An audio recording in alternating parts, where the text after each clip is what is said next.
¡La voy a entregar viva! ¡Viva! ¡No quiero mentira después! ¡Está viva!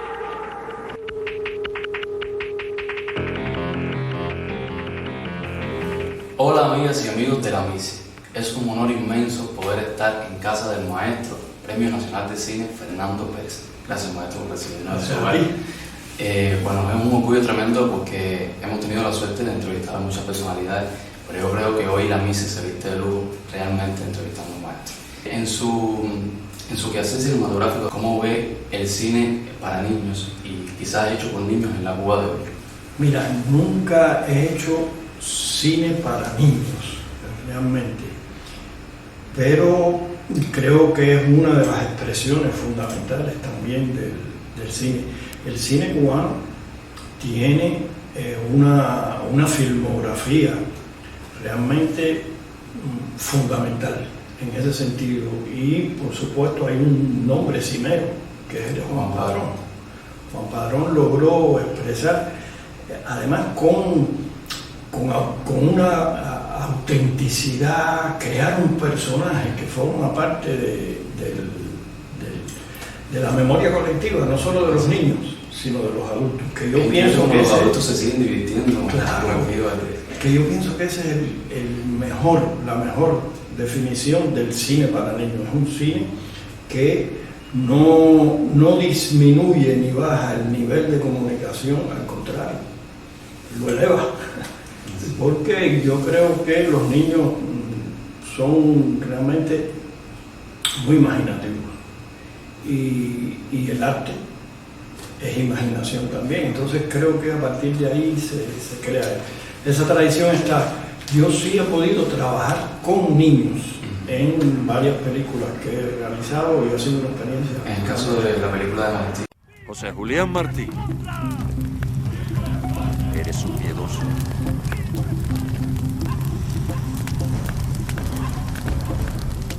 ¡Viva Cuba Libre! ¡Viva Cuba Libre! ¡Viva la tierra cubana! ¡Viva Cuba! Porque yo nací en Cuba, soy un hijo de Cuba. ¡Es un traidor! Como la mayoría de los cubanos, lo único que quiero es la libertad de mi tierra. José Martí, el ojo del canario. Recuerdo mi experiencia de trabajo con Damián, que ahora es un muchacho, es padre.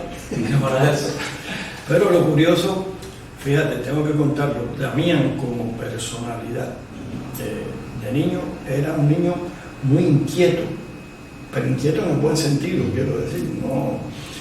También muy imaginativo, pero siempre estaba en movimiento.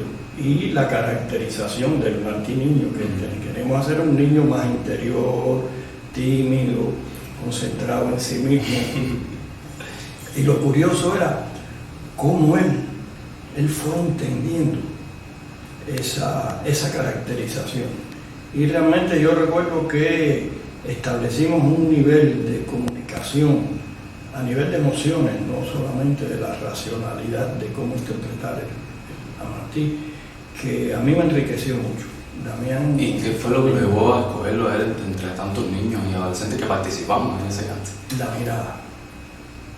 Damián, cuando niño, y ahora hace rato no lo veo, pero cuando niño tenía una mirada muy profunda, una mirada observadora, que revelaba también esa otra parte de su personalidad, que era también una personalidad muy interior, a pesar de que él se expresaba era muy extrovertido, etc., pero había una parte de su sensibilidad muy interior también, y eso estaba en sus ojos.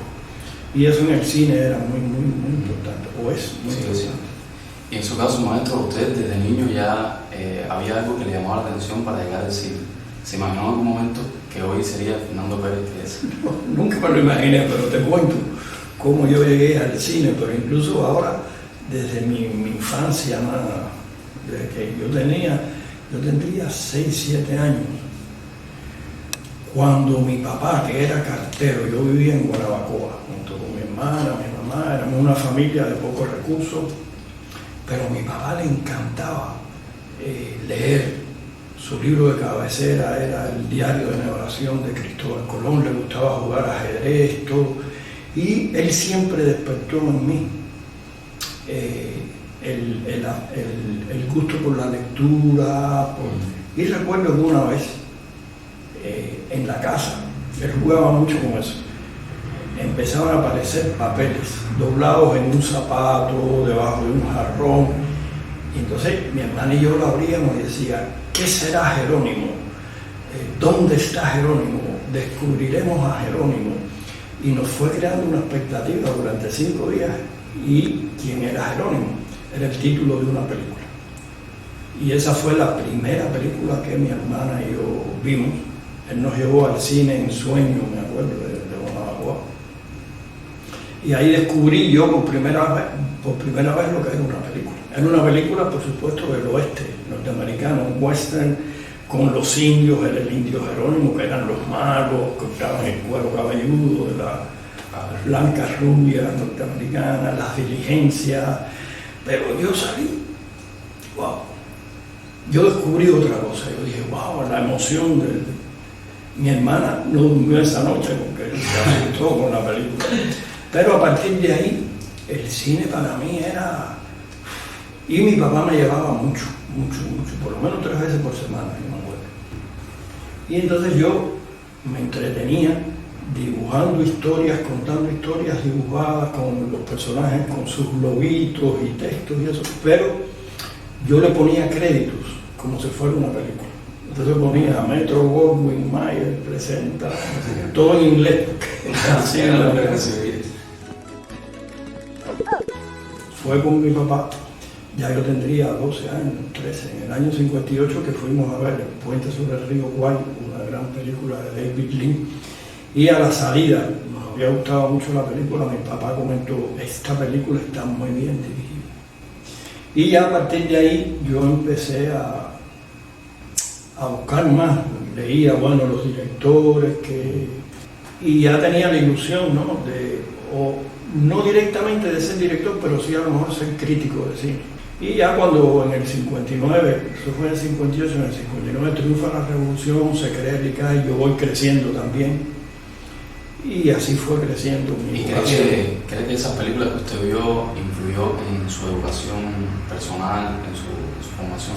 ¿Cree que el cine es importante para la educación de niñas y niños? Por supuesto. Me creó una sensibilidad, y te voy a decir, yo recuerdo la primera vez, fue en el cine Alcázar, que ya no existe, después se convirtió en el Teatro Musical de La Habana. Estaba o está todavía el edificio en la calle Consulado, hoy totalmente destruido. Desgraciadamente. Y allí yo vi con mi papá por primera vez, me llevó a ver La Quimera del Oro de Chaplin. Y recuerdo que la vi junto con otra película que se llamaba El Juicio de Nuremberg, que era un documental sobre los juicios que se hicieron a los SS nazis. Y el contraste de esas dos películas, realmente a mí me... ¿Qué edad usted tenía? Yo tendría ya 12 años, sí, 11 años, una cosa así. Estaba en la preadolescencia. Y por supuesto que eso en mí fue dejando maneras de verlo, empezar a ver lo complejo que es el mundo, pero desde una sensibilidad y desde una emoción, que yo pienso que son los conocimientos o las reflexiones que más quedan en uno cuando uno es un niño. Y algo de eso yo traté de reflejar en Martí, en El Reloj del Canario. Pero antes usted había hecho un documental, se llamó 4.000 niños, no tenía que ver con la infancia. Mira, es un documental que surgió porque en el 4 de junio, que es el Día Mundial de la Infancia, yo creo que ya no se hace mucho, pero en esa época que yo estaba en el noticiero se organizaba un gran espectáculo, esta vez fue en la Ciudad Deportiva, con 4.000 niños que hacían, bueno, pues sus ejercicios, sus tablas gimnásticas, sus expresiones artísticas masivas, con una gran pizarra, una pizarra humana, de niños también. Y era un espectáculo no absolutamente deportivo, era también artístico, y a mí me llamó mucho la atención porque una hija mía, que estaba muy chiquitica, Susanita, estaba participando en eso, entonces yo la tenía que dejar allí, y yo dije, no, yo tengo que firmar eso, porque realmente controlar a esos 4.000 y que expresaran una coordinación de una tabla gimnástica era realmente titánico, una proeza, pero todo eso se hacía con tanto cariño, con tanto amor. Había tanta comunicación entre los organizadores, los asistentes y los 4.000 niños, que es el sentido de ese documental, ¿no? Cómo se logran cosas imposibles cuando hay un verdadero empeño.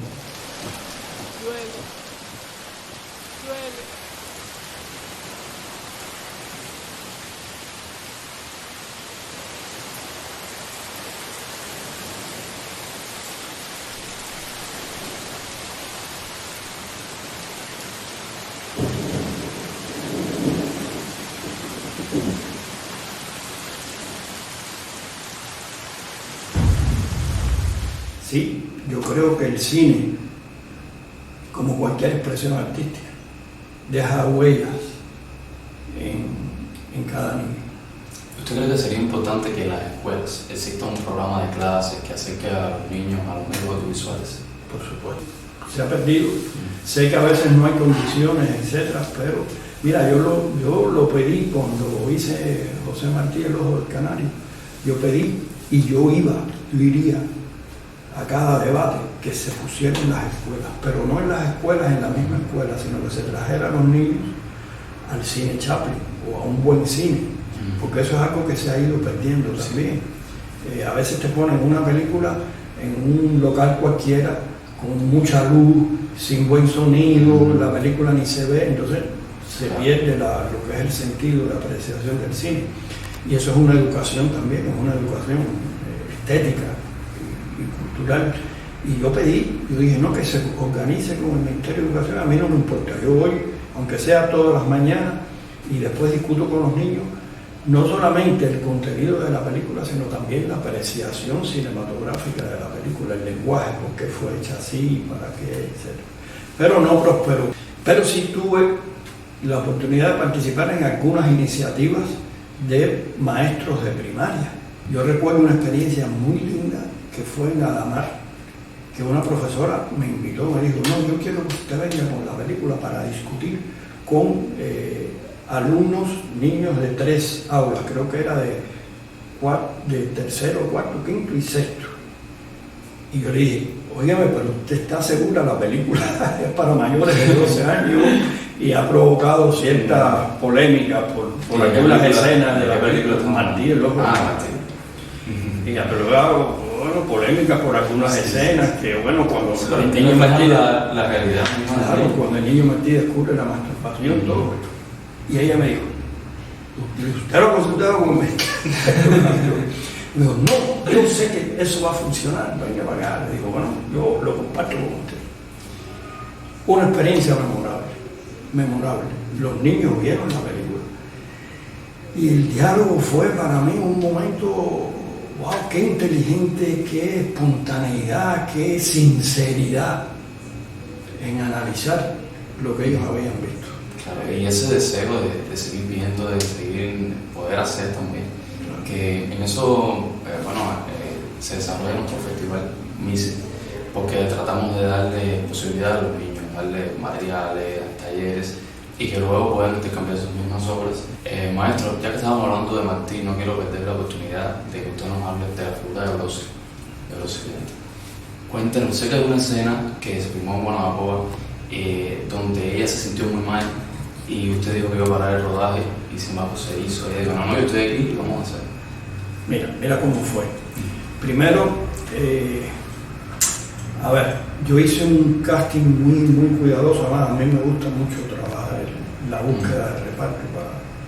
Y mi concepción de Leonor Pérez, por todo lo que yo había leído, era la de una mujer que se había dedicado a su familia, que era sobre todo, por encima de todo, era madre y estaba en sus labores cotidianas, etcétera, sin otra perspectiva que no fuera esa. Y yo recuerdo que probé a varias actrices que también físicamente podrían tener esas características. Yo nunca había trabajado con Brocelianda, pero yo veía a Brocelianda que físicamente no me daba esa madre, porque ella con sus 40 y tantos años se conservaba todavía y tenía un carácter trágico en su expresión muy fuerte. Pero yo había pensado en ella y ella igual me llamó y me dijo, yo soy Leonor, pero con una decisión, y me dijo, ya, ella era muy especial, groseriana. Y realmente a mí me bastó hacer una prueba y decir, sí, es la Leonor, pero ya no va a ser solamente la madre, sino que va a tener un sentido trágico, dramático, fuerte, que ella lo logró en la película a partir de toda su... A ella le ayudó mucho, que en ese momento, bueno, de siempre lo tenía, pero lo trabajó a partir de esa memoria emotiva. Tenía una relación muy apegada a su única hija y eso le ayudó mucho en su... Y claro, la escena más difícil, complicada, era cuando ella tiene que enfrentar en el trayecto del teatro hacia la casa, el Teatro Villanueva hacia la casa, tiene que enfrentar a los voluntarios paramilitares que están realmente a punto de matar a su hijo Martí, si no grita viva España, y Martí está en la duda y ella pierde el control y grita. Yo recuerdo que, bueno, todos nos preparamos mucho para esa escena, de tratar de hacer una toma única. Y realmente fue en toma única. En la primera, ella soltó todo, bueno, está en la película. ¡Es mío! ¡Es mío!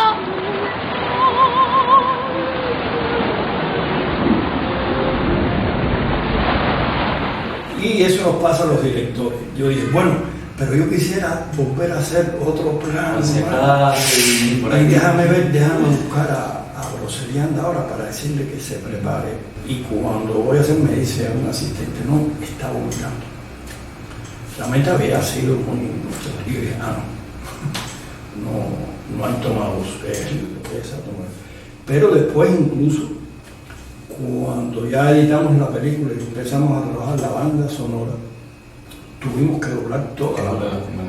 Y ese momento que había salido espontáneo, único, que es un momento, el sonido no estaba bien. Y hubo que doblarlo. Y ella volvió a hacerlo. Lo único que, fíjate, sí, y eso ya yo lo discutí con Edesio, el sonidista, sí había solamente un grito desgarrador que no se pudo hacer en el estudio. Hubo que dejarlo porque eso le salió a Brocelianda. Ha sido muy triste que ya no esté entre nosotros, pero bueno, de todas maneras. Y gracias a usted está en la película Martí eternamente. Sí. Y ahí hay mucho sabroso en ese personaje.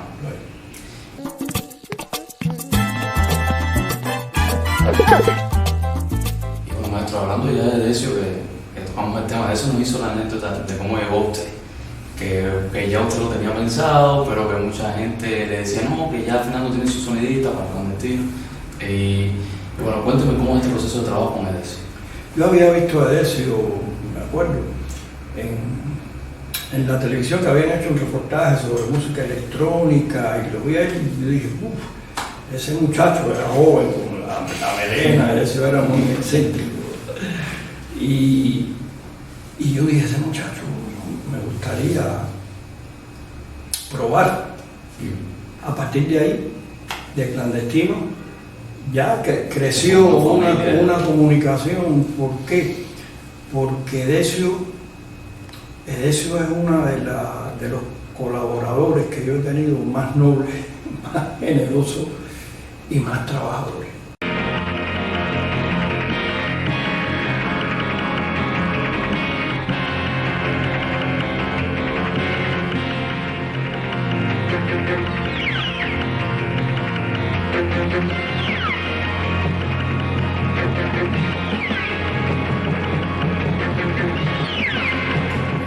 ¿Cómo usted ve la producción cinematográfica en Cuba con respecto al cine de género? Sí, mira, yo pienso que es algo que se va diversificando y enriqueciendo justamente por los jóvenes. En mi generación aspiramos más a un cine comprometido, un cine histórico también, un cine que abordara la realidad nuestra a partir de su complejidad. Y se hicieron muchas comedias también, pero como que hubo espacios vacíos con un thriller, un policíaco, un cine de ciencia ficción, un cine fantástico, humor negro, en fin. Y eso ahora realmente está creciendo. Y en el caso de los temas sexuales, que ahora hay tanta diversidad en planteamientos, ¿cómo ve la producción cubana? Yo creo que, y es una respuesta rápida, tendría que pensarla más, yo creo que ese tema no ha sido un tema tabú así entre nuestros cineastas y que se ha insertado en las distintas películas, pero no como el foco central, ¿no? de lo que Molina sí lo ha trabajado mucho y lo ha trabajado muy bien. Y hay otros que también lo han hecho, pero no únicamente por hacer un cine sobre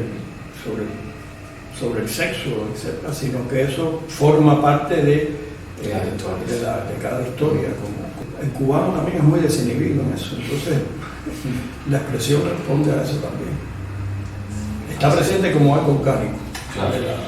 Bueno, maestro, ¿qué importancia usted le ve a un festival como el que estamos desarrollando, donde podemos darle a los niños ese protagonismo en cuanto a historias que ellos crean, todas las cosas que ellos mismos vayan desarrollando con su espontaneidad?